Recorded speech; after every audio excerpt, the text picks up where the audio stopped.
ইতিমধ্যে বর্তমান তত্ত্বাবধায়ক সরকার আমাদের কিছু নেতা, যাদেরকে সত্যিকার অর্থে দোষর বলা যায়, যারা সবসময় সরকারি দলে থাকতেন, কিছু মুষ্টিমেয় কিছু লোক, তারা হঠাৎ করে সরকারের প্ররোচনায় বলে তারা ডিক্লেয়ার করেছেন আমাদের কাছে, করে তারা একটা সরকারি দল হিসেবে বর্তমান সরকারের সঙ্গে থাকবেন বলে আমাদের দলে একটা ভাঙন সৃষ্টি করে তারা নিজেরাই লাঙ্গল প্রতীকের জন্য দাবি করে পত্র দিলেন, এবং সেটা দীর্ঘদিন থেকে নির্বাচন কমিশন ধরে রেখেছেন।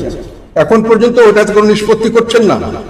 এবং চিফ মুখ্য নির্বাচন কমিশনার, যেটা চিফ ইলেকশন কমিশনার বলেছেন, প্রধান লাঙ্গল প্রতীকের মালিককে উনি খুঁজে পাচ্ছেন না। লাঙ্গল প্রতীকের মালিক আপনারা খুঁজে পান না, পান না। রাস্তা পথে যেখানে সেখানে আছে, কে বলে লাঙ্গল প্রতীকের মালিক কে বলেন? যে কোনো জায়গায় জিজ্ঞাসা করেন লাঙ্গল প্রতীক কার, কে বলবে? যে কোনো একটা মানুষকে জিজ্ঞাসা করেন। আমরা রক্ত দিচ্ছি লাঙ্গল প্রতীক আমাদের জাতীয় পার্টি মানে জিএম কাদের, এবং জিএম কাদের এটা যেহেতু আমি নির্বাচন করে কাউন্সিলরদের নির্বাচনের মাধ্যমে আমাকে নির্বাচন করা হয়েছে, বাকি সবাইকে আমি পদায়ন করেছি, তারা আমার দ্বারা পরে প্রেসিডেন্ট মেম্বার হয়েছে, কো চেয়ারম্যান হয়েছে, তারা আমার দ্বারা। তারা কোনোদিন জাতীয় পার্টির মালিক হতে পারে না।